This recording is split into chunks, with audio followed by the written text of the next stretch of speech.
ended I've seen for a long time.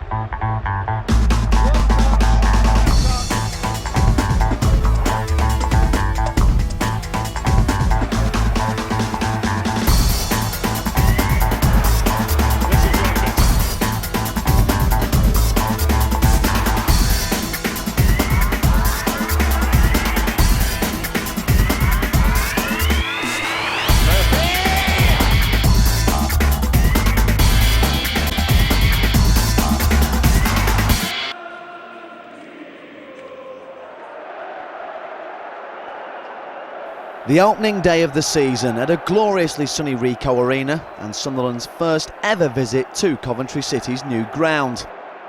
Niall Quinn's first game as a manager started well at least. Sunderland's opening goal of this season scored 6 minutes into the second half by Daryl Murphy.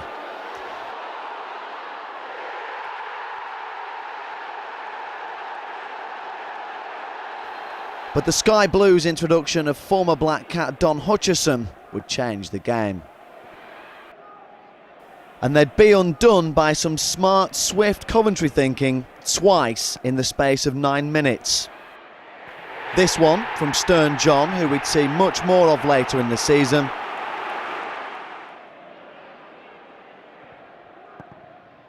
And this winner from Gary McSheffrey, 11 minutes from time, meaning Niall's first game as manager and chairman would end in defeat.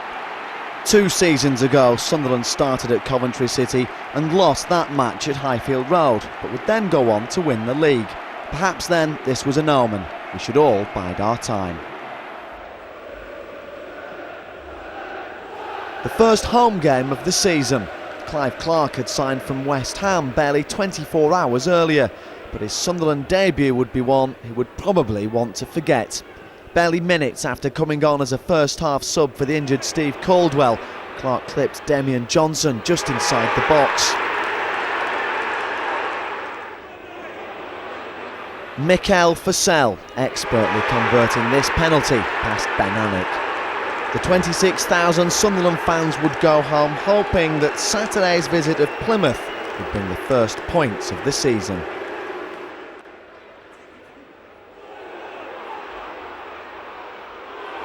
It took just 40 seconds for Sunderland to take the lead against Plymouth, the second fastest Sunderland home goal on record. But like at Coventry City, Daryl Murphy's opener wouldn't settle the match. David Norris pulled things back inside the 7-minute mark for the visitors. Barry Hayles pounced on this Kenny Cunningham back pass 7 minutes from half-time to make it 2-1 to the Pilgrims. Sunderland worked tirelessly in the second half, but this Stephen Elliott goal 6 minutes after the hour mark still wouldn't be enough.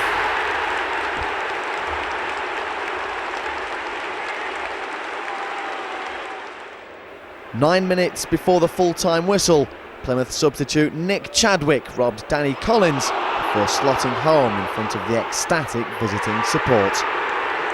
It would be the first time in the club's history they would lose their first 3 league games in successive seasons. An uninspiring first half which ended badly. Into stoppage time, and defender Adam Barrett's header sent Southend into the dressing room 1-up at the break. Arnau made his first appearance in a Sunderland shirt and, for a while, lifted the lads, coming on as a second-half sub. But Adam Barrett would find the net once more.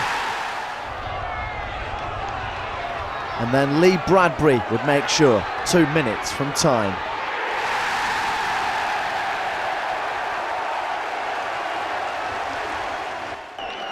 On any other day, this John Stead goal, his second and last ever for Sunderland, might have raised a smile at least, but a smile was far from the minds of the nearly 2,000 Sunderland fans that had made that long trip south.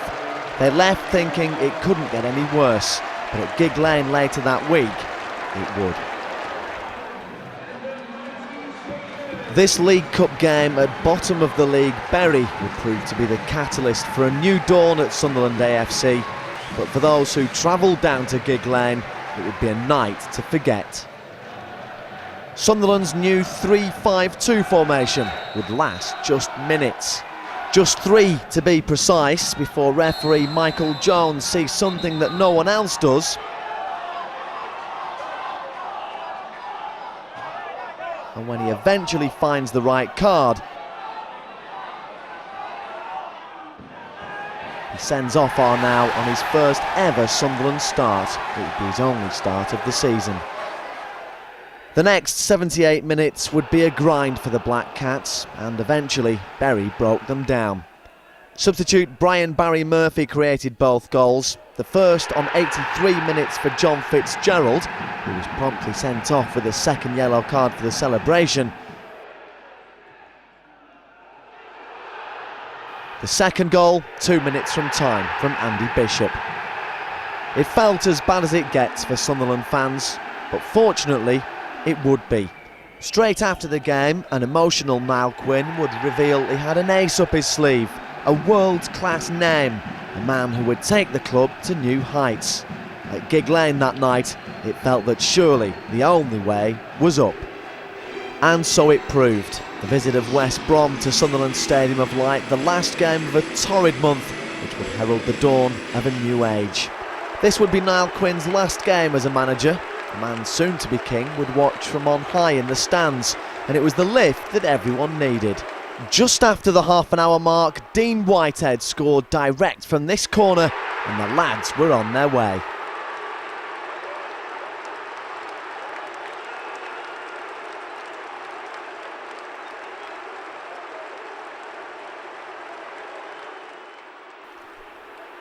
Neil Collins helped secure the season's first points, heading home from debutant Tobias Hussein's free kick just a minute after the break. It was Sunderland's first win of the season. It was now Quinn's last in charge as manager. Quinny could now spend all his time as chairman and doing the work needed to make sure the Sunderland Magic carpet ride would be as smooth as possible for the new man in charge of the team.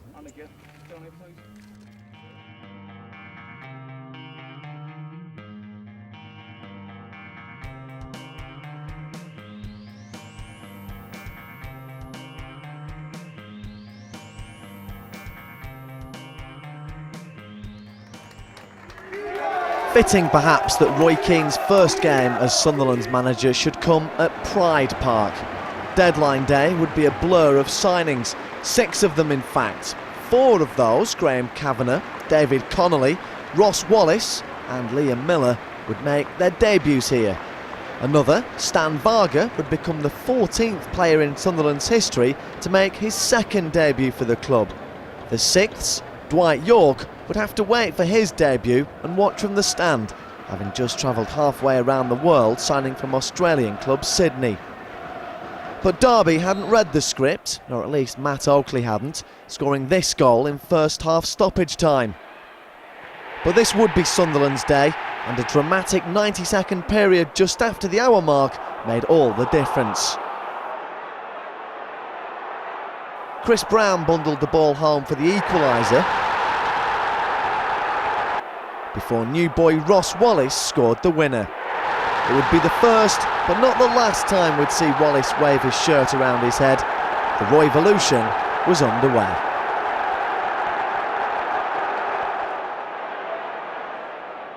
This was Sunderland's biggest away win since the romp at Gillingham more than 2 years ago, and a world away from the nightmare at Gig Lane. Liam Miller, booed with virtually every touch from the fans he'd played for the previous season, would silence them with the opener just before the hour mark.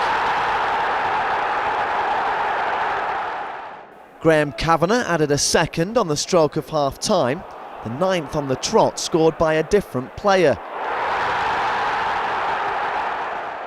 And 2 became 3 just minutes into the second half. Stephen Elliott capping off an amazing evening. After so long being a bogey ground, the lads had completed their 3rd successive win at Ellen Road.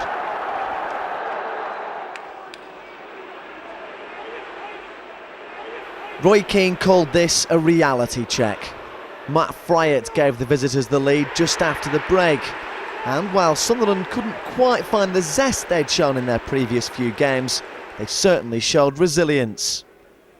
In Sweden, they pronounce it Tobias Hysén, although his first goal in English football looked good in any language. Just moments after coming off the bench, Toby would score the goal that made sure the points were shared. This would be Roy Keane's first taste of defeat as a manager, and the first of 3 successive games they'd lose on the road. Sunderland didn't even have a shot on target in the game. Their goal, the game's opener, was scored by Ipswich. Jason DeVos turning into his own net just before the half-hour mark. And within 2 minutes, things were all square again. Darren Currie too hot for Ben Alnwick. In the second half, things would go from bad to worse. Irish international Alan Lee scoring not once, but twice, pouncing on this Stan Varga error to wrap up the game. While a second yellow card for Ross Wallace made him see red, the honeymoon period was definitely over. Back at the Stadium of Light and a glorious Saturday afternoon, another Cork sporting hero, Sonia O'Sullivan, was in town to cheer on Sunderland for the following day's Great North run. But for Grant Leadbitter, it was the day he'd score the goal he'd dream of all his life. For the Sunderland fan growing up in fence houses, his first ever goal for the club, this winner against Sheffield Wednesday, would be a moment he would never forget. The lads had a fortnight off before their next game with an international break. They headed off to Portugal for some warm weather training, but they'd come back to these shores with a bump.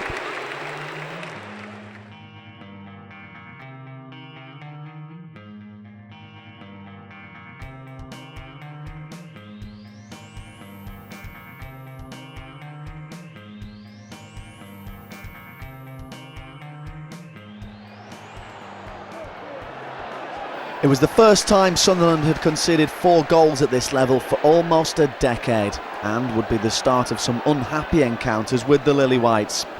The signs were ominous when former Black Cat Danny Dicho scored his first ever Preston League goal after firing 41 previous blanks. Graham Alexander doubled North End's advantage with this penalty on 31 minutes. And things went from bad to worse 4 minutes later, Dean Whitehead putting through his own goal. Simon Whaley made it 10 minutes into the second half, although he would score a goal that we'd thank him for in the last match of the season. Stan Varga's first goal since returning to Sunderland would add little more than scant consolation. Roy Keane had said before this game he'd taken his wife out for a meal and could only think about his defenders. They'd give him more food for thought here. Keane made 5 changes for this trip to the Britannia, although it was marred within minutes of getting underway. Rory Delap's Stoke home debut on loan from Sunderland would end with an accidental yet sickening leg break. Dwight Yorke gave the lads a first half lead, poking past Sunderland supporter Steve Simonson in the Stoke goal.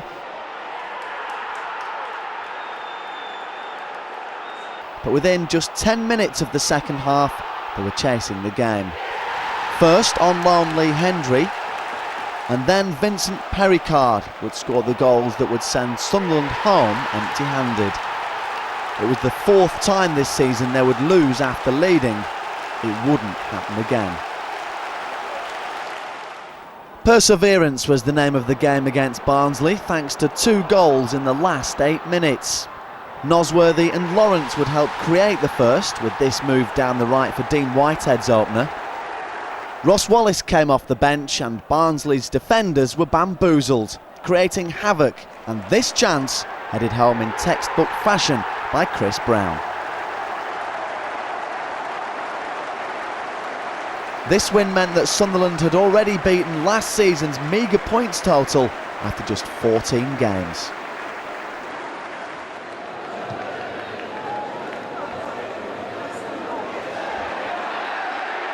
It looked like Sunderland might have to settle for a point at the KC, even though both teams missed some great chances. But we've come to learn we should never give up on Sunderland. 2 minutes into stoppage time, Ross Wallace grabbed the winner and all 3 points. Unfortunately, thanks to a repeat of his half-naked celebrations, he also grabbed a second yellow card and ultimately a red. He would have to sit out the next 2 matches. Halloween at the Stadium of Light, and top of the table Cardiff came to play tricks without treats. If Sunderland fans weren't sick of the sight of Michael Chopra after his last visit to the Stadium of Light, it would take just 4 minutes to become even worse. Chris Brown would level things before we'd even reached the 10-minute mark.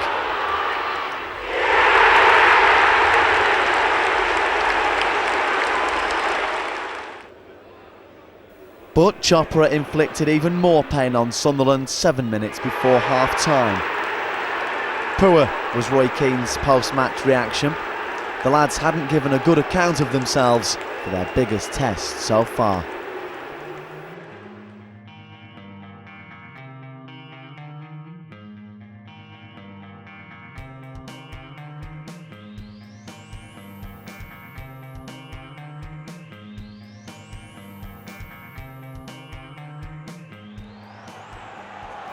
This was almost as one-sided as it could get, yet for all their hard work, Sunderland just couldn't capitalise. For Norwich City, it was one chance, one goal. Robert Earnshaw just after half-time. Sunderland had good shots for penalties, but would go home with nothing.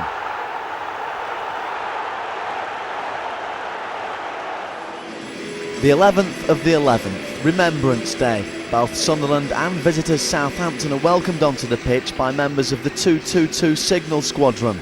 The shirts all had poppies printed on them and would later raise thousands for charity on the club's official website, safc.com. It was a far from classic encounter, but eventually Ross Wallace would break the deadlock just after the hour mark, becoming the first player signed by Roy Keane to score at the Stadium of Light, and for once kept his shirt on. Darren Ward would give himself a story to tell for the rest of his life with this save from Pele. But Lady Luck would play a part in the end. Gareth Bale's last-minute shot deflected off Steve Caldwell and past a helpless Darren Ward. The draw would see Sunderland drop to 19th and the lowest they would ever be under Roy Keane. Next up at the Stadium of Light, Colchester United, and this would be a game of firsts. It was the first ever game between the two teams. Stephen Elliott made his first start since August, recovering from an ankle injury, to score his first goal since the first month of the season. 2 of them, in fact, either side of the break.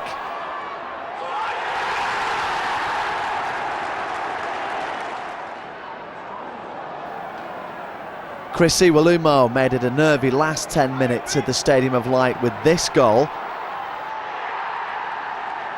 until David Connolly's first ever goal for Sunderland since his August move from Wigan. It was Sunderland's first win in 4 championship matches.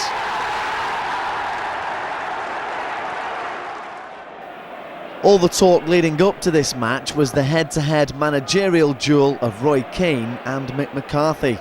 The cameras got their handshake off the pitch, while on the pitch we'd see plenty of chances and plenty of fine saves from Darren Ward. After the game, he said he thought he could have done better with Jamal Johnson's strike just before the break. Maybe, if he had longer arms.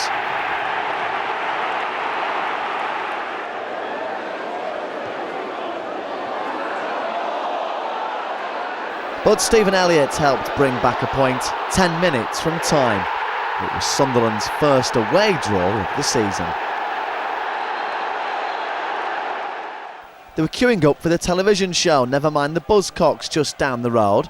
But at Loftus Road, Sunderland were queuing up for a hatful of chances, most of which went begging, until Daryl Murphy used his head to find the back of the net on 17 minutes. 4 minutes into stoppage time, added on at the end of the first half because of something thrown at the linesman from the stands, Grant Leadbitter doubled Sunderland's advantage, rolling around Royce for this calm-as-you-like strike.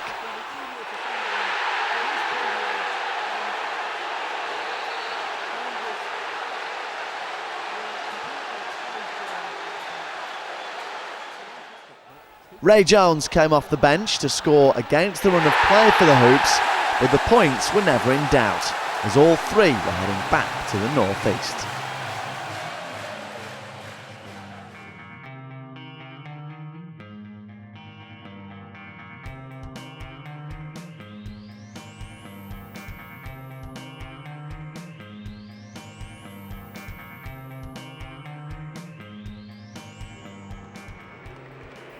Revenge could be quick against Norwich City, but Roy Keane went into this game asking for consistency, and he got it. From Darren Ward to the back of the net without Norwich touching the ball, Daryl Murphy once again opened the scoring. This time, the only goal of the game in a hard-fought contest. Graft rather than grace would see them through.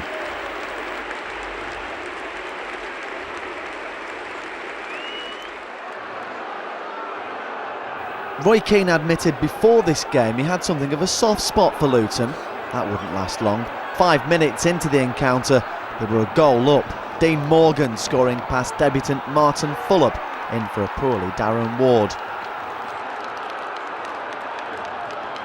It would take just 4 minutes to be back on level terms though. Daryl Murphy scoring against his former club and for the third successive match. Luton would head home ruining missed opportunities. David Connolly would head home full of confidence after this quality strike kept all 3 points on Wearside.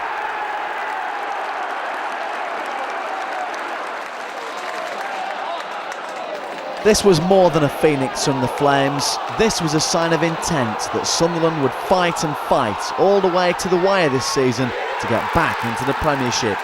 Kyle Lafferty scored 2 goals that would normally have won the game for the Clarets. But 10 minutes from time, the tide turned.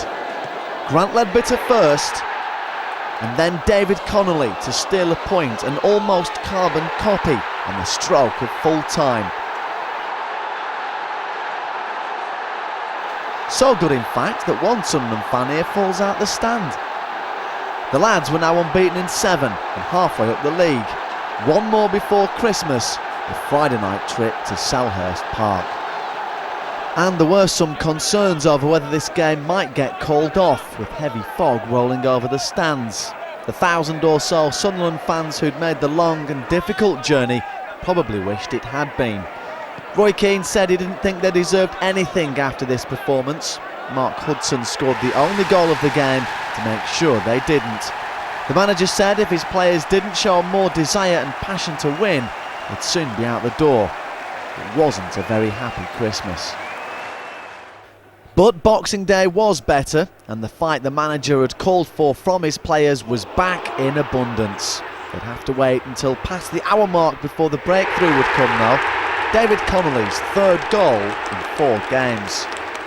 Grant Leadbitter lashed home the second, decisive goal 10 minutes from time.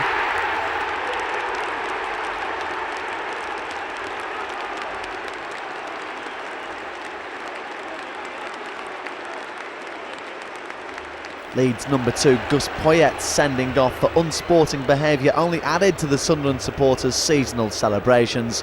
Preston would offer a much sterner test 4 days later. The last game of 2006, a year of enormous transition in the life of Sunderland AFC, but a year that would end on a flat note. Yet again, Preston would prove a thorn in Sunderland's side. A defensive reshuffle just quarter of an hour in after Steve Caldwell got injured didn't help. David Nugent's goal 9 minutes before half-time helped even less.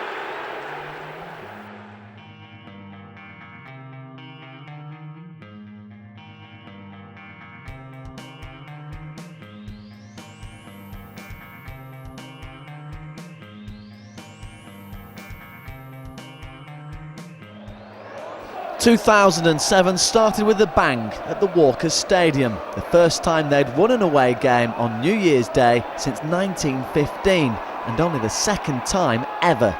Sunderland dominated the match with 23 efforts on goal, but had to wait until 11 minutes from time before one found the back of the net. Hayles opening the scoring.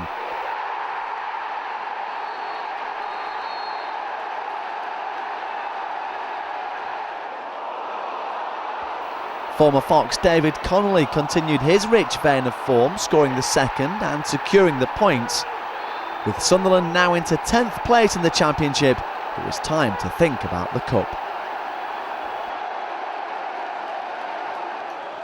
For the second time running, Preston would provide Sunderland's first defeat of the new year. They'd also beat them 1-0 for the second time in the space of just 7 days. It wasn't as one-sided as the league encounter at Deepdale though. Brett Ormrod's strike on the half-hour mark was the only goal of the game. But to add to Sunderland's woes, Liam Miller was sent off just before the break for 2 bookable offences. Sunderland were out of the FA Cup, but with new faces arriving at the club, it would be the last time they'd taste defeat for some time. It was a windy one at Sunderland's Stadium of Light. For Johnny Evans and Carlos Edwards, it would be their first view of the stadium as Sunderland players. Anthony Stokes also made his debut, and they'd all end winners. David Connolly's 5th goal in 7 matches would be the start of an amazing unbeaten run. They'd finished the day 9th. The season would finish much higher. Those who were at Hillsborough were treated to a world record attempt for air guitar, which failed miserably, and the start of a new chant for Roy Keane. Hey Jude would become Hey Keano, and they were also treated to 6 goals. On 20 minutes, Dwight Yorke. The stroke of half-time, Hayles. And just before the hour mark, David Connolly. And Sunderland were cruising. But when Dion Burton scored this one with 9 minutes to go, followed by Wade's small strike with 3 minutes on the clock, Roy Keane could quite easily have spontaneously combusted. Carlos Edwards eased unnecessary nerves with Sunderland's 4th in the 88th minute. When I asked Roy Keane after the match if any of his players had injuries, he merely responded, "Not yet." It was another sign that Sunderland's bar had been raised higher than ever before. Sunderland's 100% league record in 2007 would end here against Crystal Palace, although Darren Ward could feel happy knowing he'd been beaten just once in his last 5 home appearances. Her Royal Highness the Countess of Wessex was watching this one. I'm sure the conversation back at the Palace wouldn't be about this game against this Palace.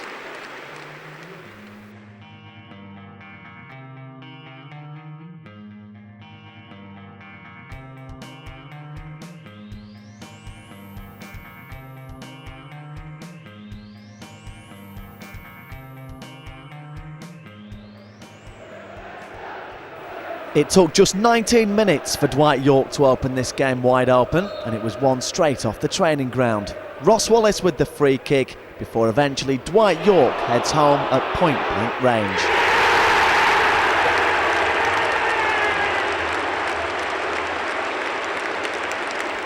The points were confirmed 6 minutes from time, with this cracker from Carlos Edwards, although his best goals were still to come.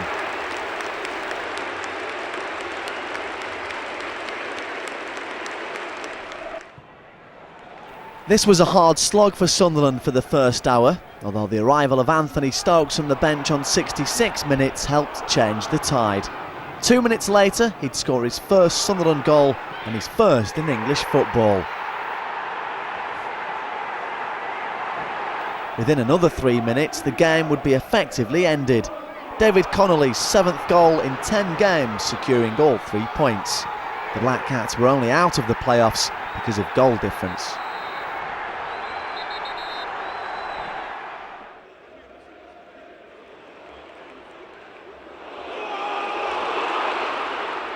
which after this game got a whole lot better. After just 4 minutes, David Connolly's rich vein continues. That's 8 in 11 now. 13 minutes was lucky for Tobias Hussein. That's when he added this second. The second half was equally as enjoyable. Stern John scored his first goal for Sunderland since signing from Coventry City. Then, 2 minutes later, the second one came along. I'll leave you to laugh about buses. The win lifted Sunderland into the playoff places for the first time this season. Next up, a tough midweek trip to St Andrews. A Shrove Tuesday night feast that would end almost as flat as the proverbial pancake. The 2,500 travelling Sunderland supporters were lifted high with this cracker from Carlos Edwards just before the half-hour mark.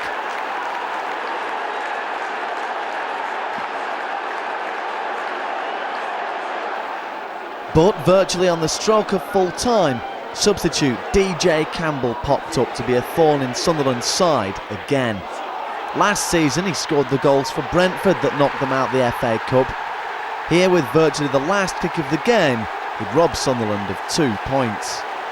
But it was the first goal they'd conceded in 453 minutes of football, and it still provided a vital point.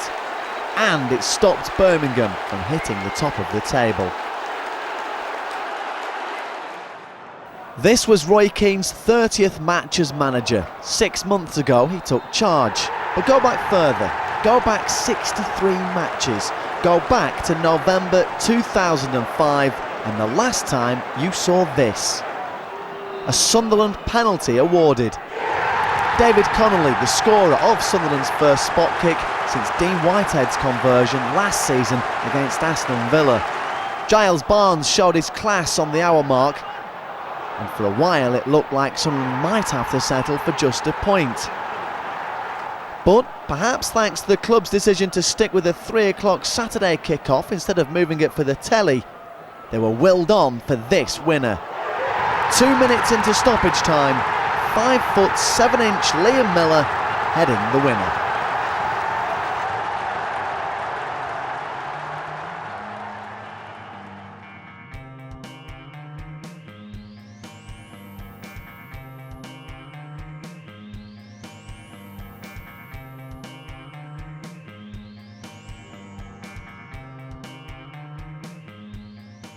A well-deserved win at the Hawthorns as Sunderland became the first team to beat the Baggies on home soil since November the 11th. Dwight Yorke was precision perfect, finding the bottom corner for the first after 24 minutes. 5 minutes into the second half, Stern John doubled the lead.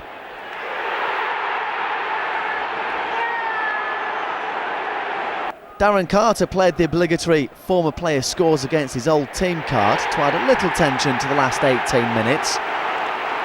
But by the time Paul Robinson was sent off for a professional foul by Dermot Gallagher, Sunderland had done the hard work to secure the 3 points. After the match, Baggies boss Tony Mowbray rather emotionally stated his team would finish the season higher than Sunderland. I hope he didn't have any money on that.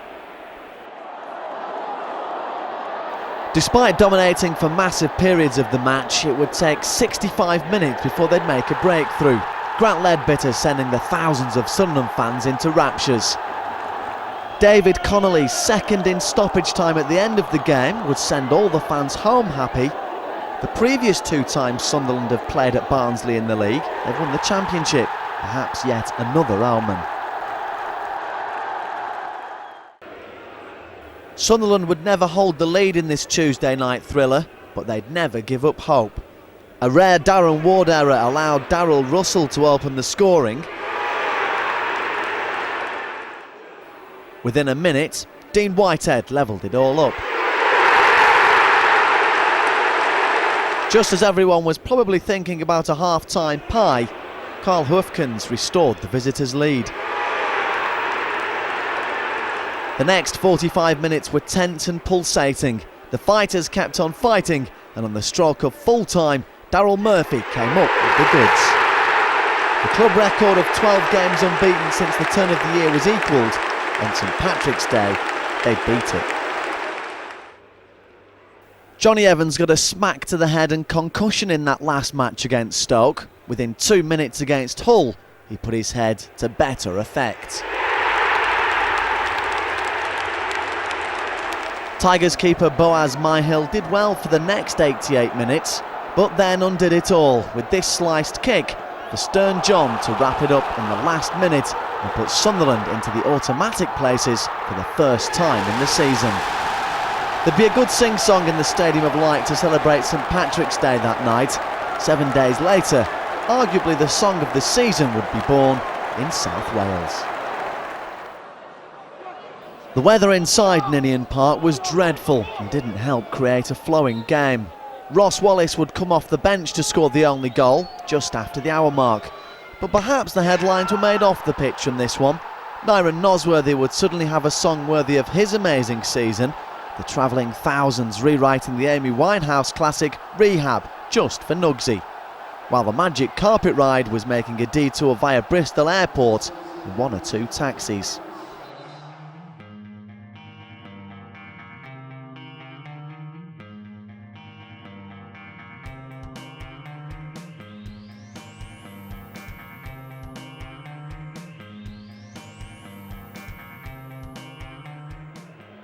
Back at the Stadium of Light for Bank Holiday weekend, and despite keeping up their winning run, games in hand for others pushed Sunderland back out of the automatic places.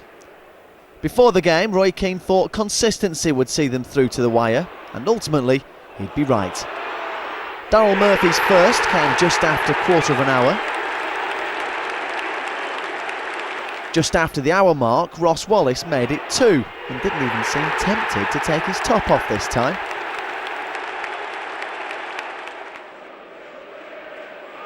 Andy Keogh halved the deficit just moments later, but the biggest championship gate of the season so far would head home happy. Next stop, Easter Monday at St Mary's. The 5:15 kick-off meant Sunderland started this match knowing that thanks to slip-ups elsewhere that afternoon, a win would put them top. Marek Saganowski didn't care. 11 minutes into the second half, the Saints perhaps thought they'd done enough with this goal.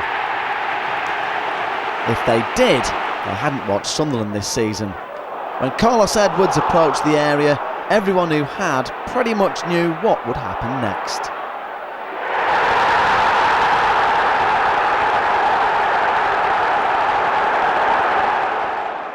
With 3 minutes left on the clock, Sunderland came from behind to win again for the 3rd time this season.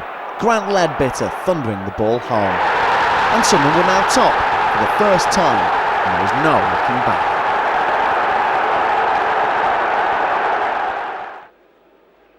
Grand National Day at Sunderland Stadium of Light.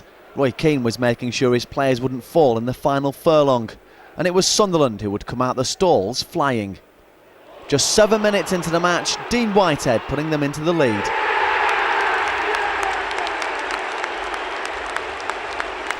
You'll have to rewind 6 months for the last penalty against Sunderland. You'll recognise the referee if you do.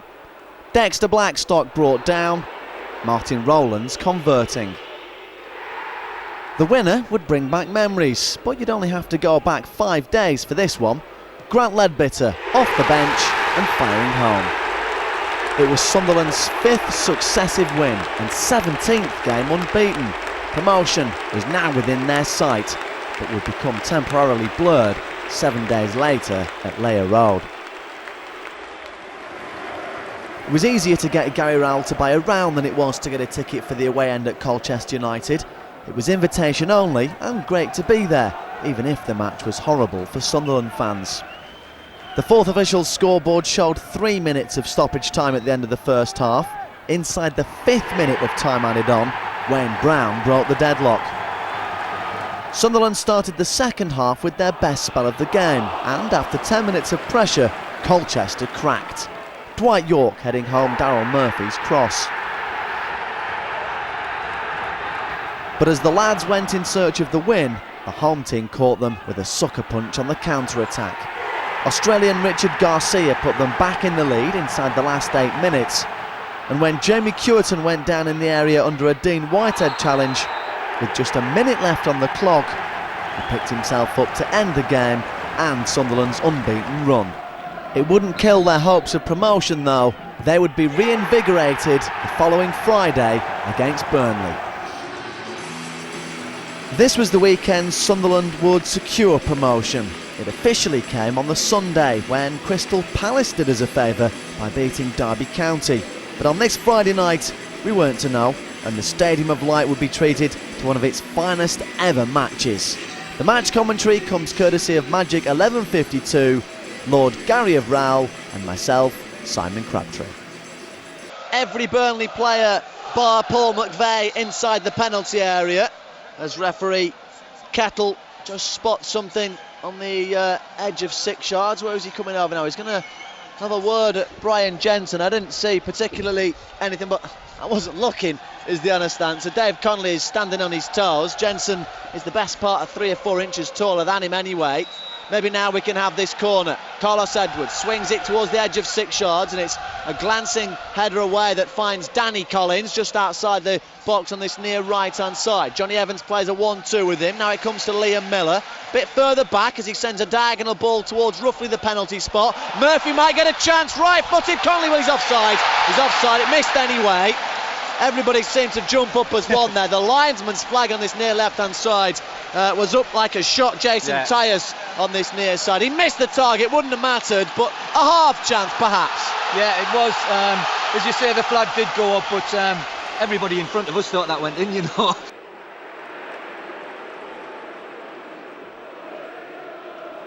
Here comes Sunderland now. It will be Anthony Stokes as he pushes it in front of him. Give it Carlos Edwards. Now he does. First the control, second hits Jensen's legs. You just wonder whether Anthony Stokes held on for it for that little modicum too long before eventually releasing it to Carlos Edwards. One touch to control, and Jensen, the giant that he is between the sticks, made himself even bigger and blocked it with his legs. Golden chance for Simon. Got to say, he should have scored there. Credit to the keeper because he did well, but chance gone. Carlos Edwards throws in. It's a looping header from Daryl Murphy. Looks disappointed in himself with it, in fact, and Jensen picks it back up again. I just noticed actually that Carlos Edwards, who's had his hair very tightly braided for the past couple of weeks, is loose and looking a bit more fluffy. I know that's not the word to use. Afro-y, that's perhaps? the word I was looking for. Couldn't find it. I'll get you. You know your haircuts, don't you? I do indeed. And very fluffy afro tonight anyway. Looks like something like the Hair Bear bunch. In fact, as forward comes Sunderland, left-hand side, nice couple of 1-2s. Stokes gets to the edge of the area, was off balance all the way to 18 yards. Now Dave Connolly will grab the loose ball. Left-hand side, by the corner flag. He's got Duff between him and a cross. He's got 2 players now as he still works it into the near post, and it's Daryl Murphy. No flag, goal Sunderland. Burnley stops and looked at Jason Tyers, the linesman on this near left-hand side. It got worked in. It will be Daryl Murphy who's got the goal, his 8th of the season, and with just 13 and a half minutes on the clock, Sunderland get the breakthrough.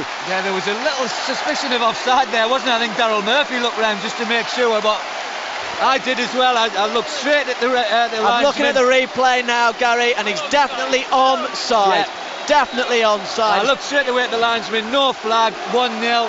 That's the start we wanted. We've already had a chance that we've missed. Number 11, Daryl Murphy.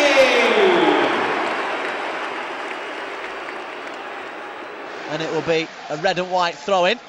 In fact, he's going to come back a lot further than that. I thought he'd have gone out deeper towards the halfway line, but where Danny Simpson's taken this is not a million miles away from the edge of the area. He gets the return ball from Daryl Murphy, sends in a cross. Connolly goes to meet it again. Stumble penalty. Wow, he went in to get it. Wayne Thomas came up to meet him as well, and the referee Trevor Kettle had no hesitation whatsoever than to point to the spot. Wayne Thomas penalised for a foul on Dave Connolly, and Sunderland get their 2nd penalty of the season. Well, I've seen Stonewall is not given for Sunderland, and I think the Burnley will think it's a bit harsh, but we'll take that one. You having a look on the replay? Yeah, I'm still not convinced. I'm not convinced, but no. It's a penalty. 19 and a half minutes gone, 1-0 up and a penalty. Couldn't wish for much better start than this. Well, we went so long as the referee going to bring out a yellow card here. He's certainly got his notepad out. I think it might even be Steve Caldwell who ends up in the referee's notepad. It was the Derby County game. We'll try and confirm if anybody did get booked in that for you. Producer Chris, I'm sure, has got his eyes on the monitors. But the most important statistic you need to know now is that David Connolly, in the last home game of the season, has got a penalty on 20 minutes to double Sunderland's advantage. From 12 yards, Jensen in front of him. Jensen doesn't do too badly and penalties. Just ask Wolves last season, he saved 2 against Wolves and then a glutton in the penalty shootout in their League Cup game. Connolly against Jensen, right-footed, saved it again. I told you he had a great record in penalty shootouts, Brian Jensen. In penalties of any kind, he got down to his right-hand side. Connolly's wasn't the firmest as penalties, and he pushed it behind for a corner.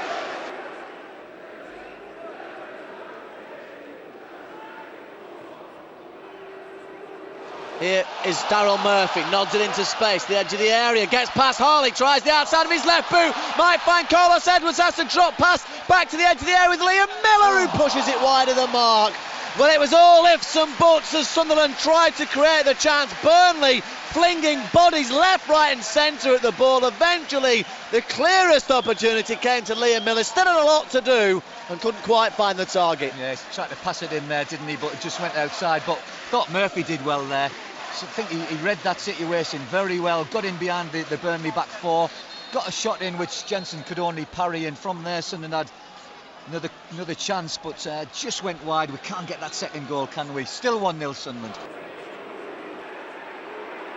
Jamba has the ball now on the centre circle for Burnley. Push pass through. Wade Elliott inside the area, goes to the floor, and the referee has given a penalty.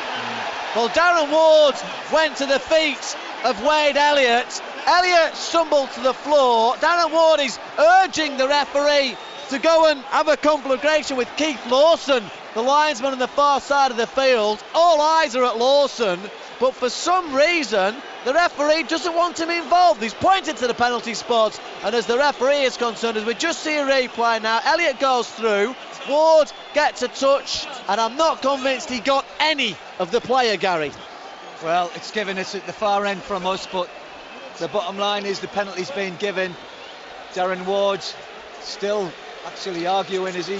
Well, he's trying to involve the linesman in here, the referee, and if they want us to call them assistant referees, then surely he should ask him to assist. He hasn't gone across to him. He's now trying to clear the penalty area. Now, at the other end, 18 minutes ago, Burnley had a penalty to defend. Dave Connolly missed it. Now Sunderland have a penalty to defend. It will be Andy Gray who can possibly get his 14th of the season against Darren Ward, still looking to keep the clean sheet.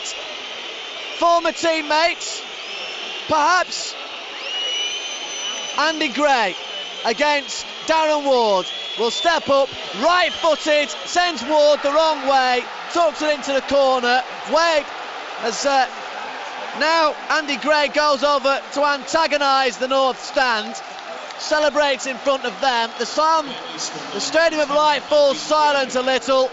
Confirmation of the goal scorer, 1-1. Yeah, it's been the tale of two penalties really, hasn't it, in this half in many ways. We got an early goal, then we got a penalty. Could have been 2-0, but it wasn't to be. And lo and behold, Burnley get one of their own, and it's 1-1. So, few twists, and I told you, Simon, it's going to be a long night, this one.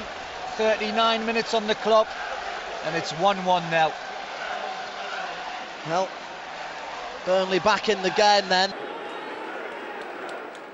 Towards the edge of the box almost now, Anthony Stokes is going to fancy his chances, charged down by Stephen Caldwell, just on the edge of the penalty area, back in the centre circle. Sunderland start to turn the thumbscrew a little. The crowd try and lift them towards goal. Edwards sends in the cross. Connolly, handball, apparently, says the linesman on the far side of that field, given in favour of Burnley. It was just a stooping control really from Dave Connolly, and Keith Lawson, the Lincolnshire official on that far side, had his flag up straight away. Yeah, the North Stand didn't agree with it. As soon as the flag went up there, they weren't happy with that decision, but it was given.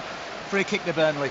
Just looking at the Burnley fans, actually, they've bought 200, 250, 3 tops.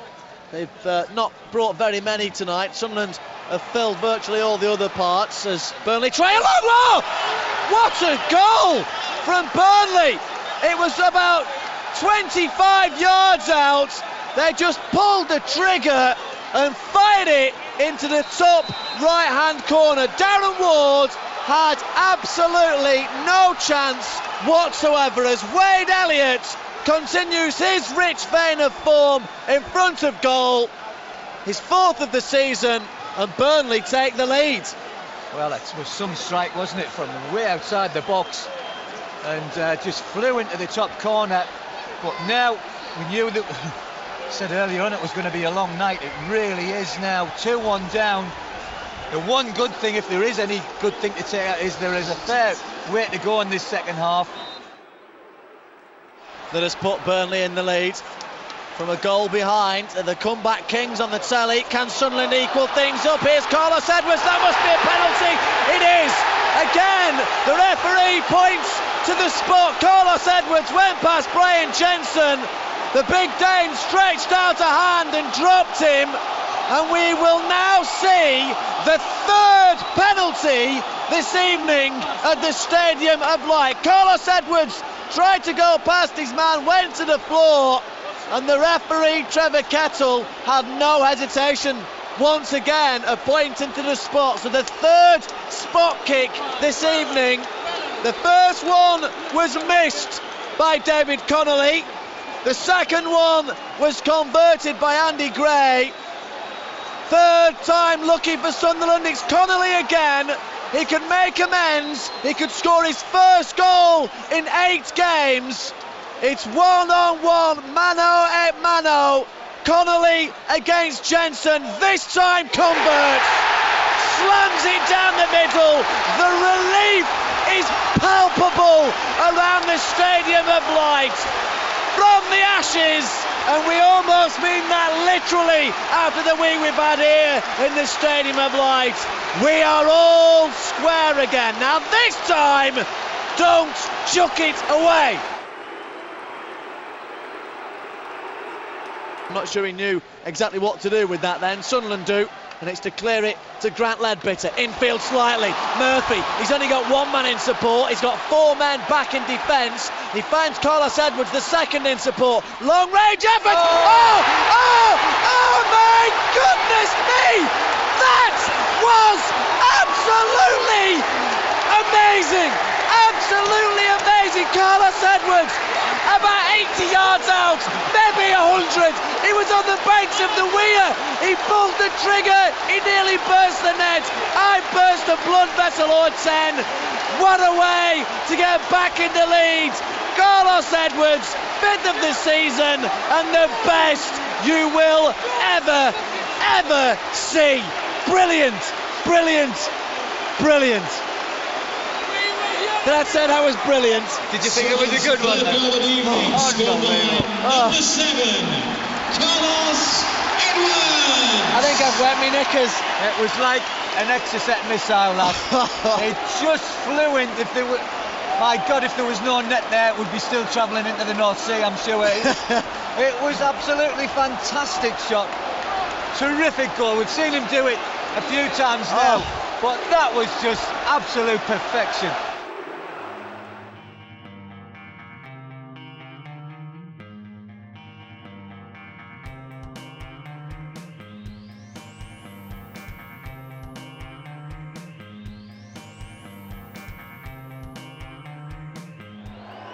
The last game of the season and another red-hot ticket, although Sunderland fans would find seats on all sides of Kenilworth Road. With promotion already secure, Sunderland knew even if they win here, they'd need to rely on Preston North End doing them a favour for the first time this season. To say they made sure of their own win first was perhaps an understatement. It took Anthony Stokes just 4 minutes to give them the lead.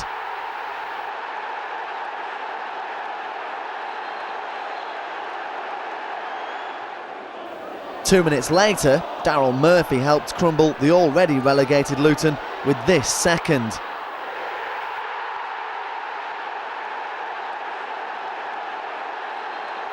The third would come in the first minute of the second half, again from Daryl Murphy.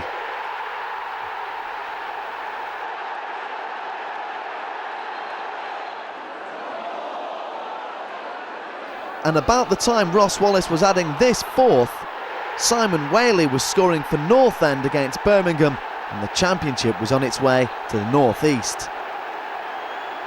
A fifth from David Connolly was the cherry on top of the icing on top of the Championship cake.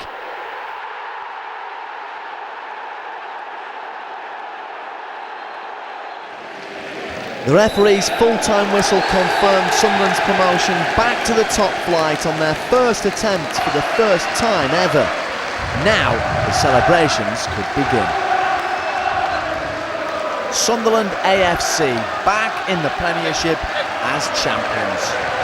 Off the pitch, now Quinn and Drummondville are now preparing to give Roy Keane and his men on the pitch everything they need to keep Sunderland a team on the up.